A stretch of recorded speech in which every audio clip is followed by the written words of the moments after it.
Hey, I'm Sia. And I am Kristen. And recently we bought land in Costa Rica, and we're in the process of moving our entire lives, including our Airstream that we're in right now, to our land in Costa Rica. So in this video we're going to be answering the most asked questions that we have received from viewers like you who are interested in possibly moving to Costa Rica or another country. Yeah, we got lots of good answers for you, so keep watching. If you are new here, Sia and I, we bought land in Costa Rica in an eco community. We've traveled to over 70 countries around the world and felt a strong connection to Costa Rica and have developed great friendships with people there. And we've been a few times now, and we are moving our entire lives, including the Airstream, as Sia mentioned, to Costa Rica to start the next chapter of our lives. Next phase of our lives. It's so wild. It's so surreal. wild. I get like realizations of like, whoa, like we bought like a piece of land that's like in the jungle next to a beautiful river in this eco community. We're gonna be like growing food, and oh my god, there's just like so many exciting things that are coming forward in our lives, and I'm just very grateful. We wanted to do the sit down chat with you guys to, educate you on the things that we've learned so far in the process. And we're going to continue filming the process and sharing it with you guys. So if you haven't already subscribed, be sure to hit that subscribe button. Hit the notification bell so you get notified when we upload a new video. And if you have questions throughout this video, leave them below and we'll be happy to answer them. Yeah, we'll turn them into the next video. Yeah. Let's start with the approximate cost of our land. Okay, I know the exact cost of our land. Yes. It was Me it was too. $130,000 US. And that is for about a half acre lot that we have, and it's within a community that's 180 acres. So our half acre piece of land equates to about 20,000 square feet. 20,000? Yeah, 20,000 square feet. Yeah. Which is pretty big. It's about 2,000 square meters. That's just for our house and like our backyard, and we can plant some fruit trees like in our land. But we really have access to like 50 more acres of community space. We have a really beautiful pool. I believe it's like 20 or 22 meters long. There's a hot tub. There's a community space with a kitchen, workspaces, just hangout areas. This place, it's called the Hive, is the largest bamboo structure in Costa Rica. And they're still building it right now, but it is looking so beautiful. Then we have a yogashala, we have a community garden, and then there's all these other little communal spots, fire pit, throughout the whole property. So yeah, there's like a river close by, natural springs. There's going to be 5 miles of fruit trees that are planted along the main road, so you can like kind of forage for fruits as you walk around your neighborhood. There's going to be a fitness center, a restaurant, a cafe, like a smoothie elixir bar. People in the community are talking about having like a clothing exchange or like kind of little marketplace where you can sell goods. I'm just really excited about all these things because I feel like we won't even need to leave our community. Like it's going to be its own world, which is really exciting. What are some of the ways that you guys are planning to make sure you get an honest, multifaceted cultural experience from both local integration and your own community? I think that's a wonderful question. Thank you for asking it, because we don't want to live apart from the locals in Costa Rica. In fact, 50% of the lots sold in this community were to locals. They were reserved for locals, and that was because we wanted to be integrated with local culture. It's very important to the community and everybody who has bought into the community that this is like learning about the locals and the local way of life, and being connected to locals is very important to all of us and our values. I want to surround myself with people that are in similar places on the spectrum, that are madly in love with the earth and the animals and the ecosystems, and that really want to dedicate their life and their time and their energy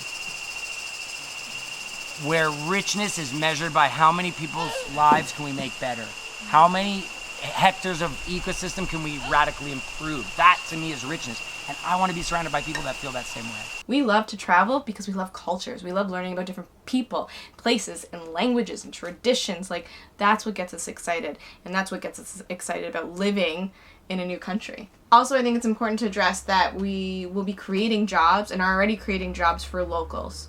We're not taking away jobs. So that's really important.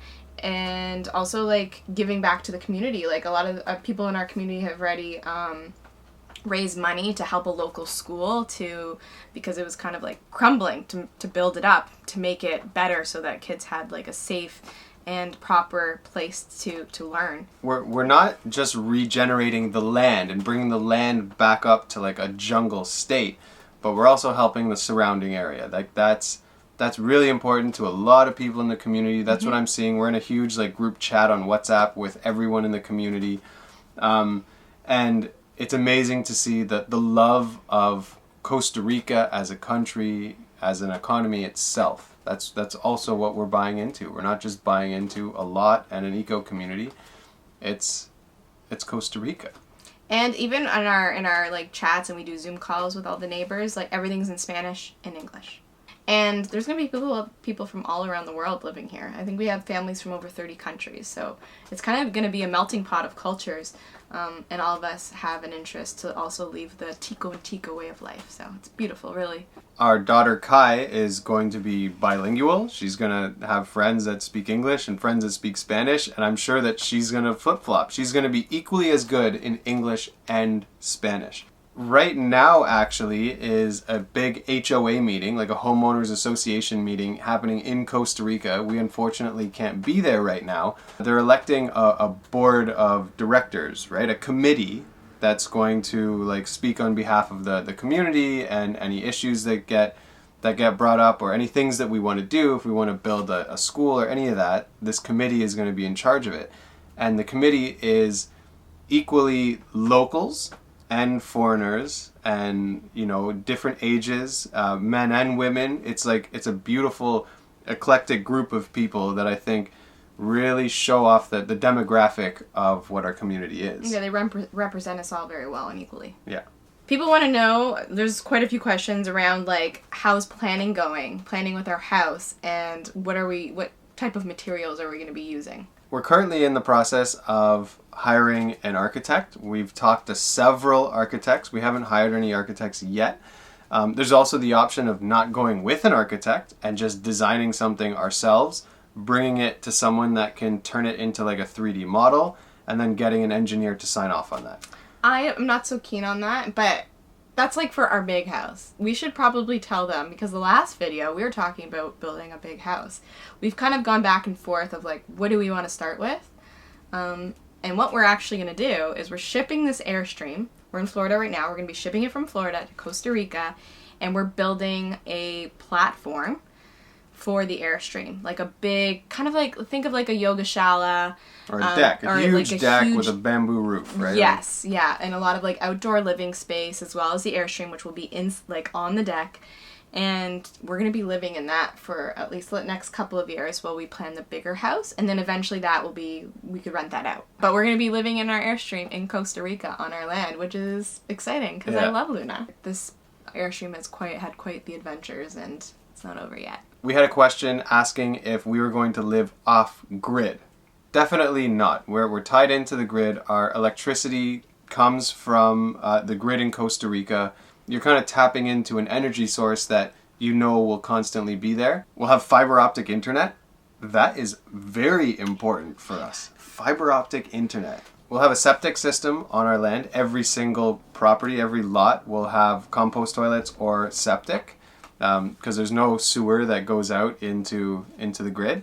I wouldn't be against solar, or at least having some sort of a battery backup system. Yeah. Because Costa Rica does get quite a few power drops. Like, once a month, power is just out for a few hours. Month?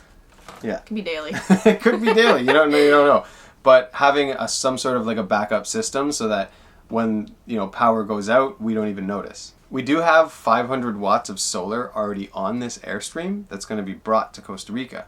And then because we're building a roof on top of the Airstream, those solar panels, aren't going to get much light. So I still want to utilize them somehow. We already own them. They already work. Mm-hmm. It would be great to still put them out so that we can still be generating some electricity, from the sun.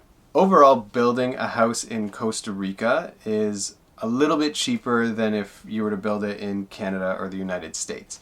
The materials are generally about the same cost, but your labor is going to be a lot cheaper. So that saves you a lot of money for building. The cost to build a house ranges from $60 a square foot to about $120 a square foot.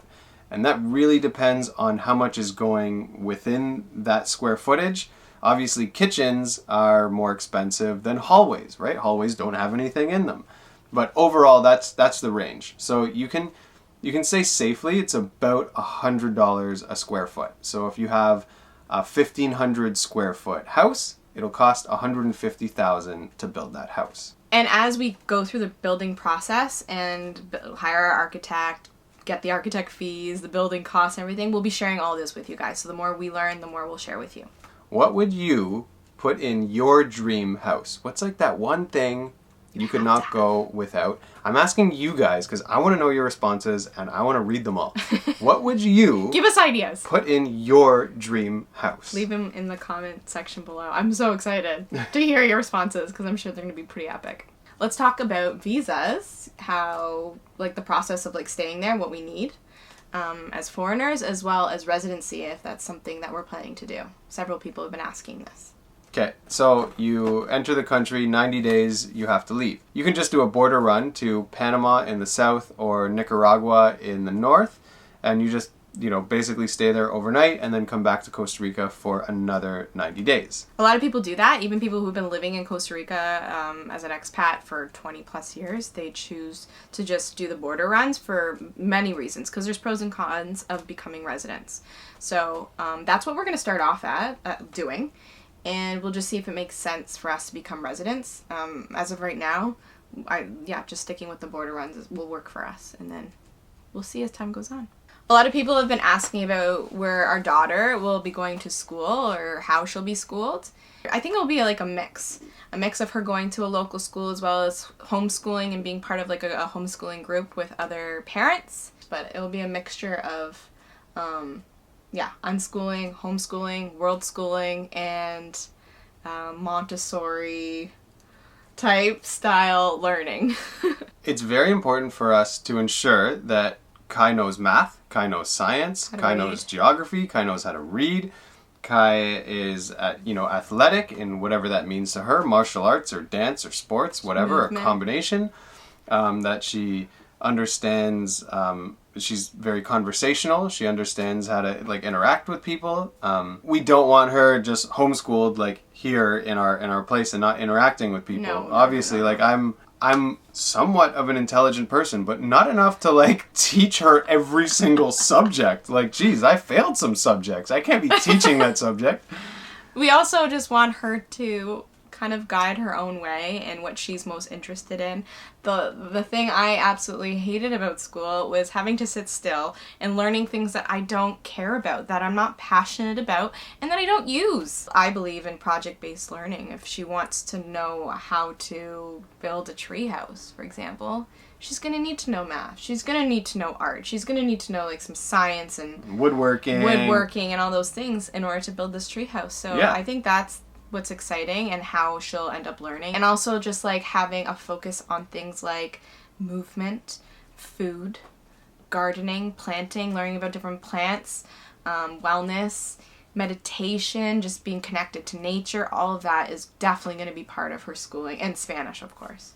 We also plan on continuing travel, and we don't want her in some sort of a school program that doesn't allow us to take her out of school and go to Rome and learn about history and learn about architecture and learn about food and learn about design and other elements to life that she wouldn't get just in a classroom, world schooling. And if she was in a traditional school, they wouldn't let her do that, right? So It's important to us that we have some sort of an educational style that's flexible, that suits our lifestyle, so we can continue to educate her on the road. And give her, the life, an amazing lifestyle, of learning and fun and play and exploration and just supporting her in what interests her the most.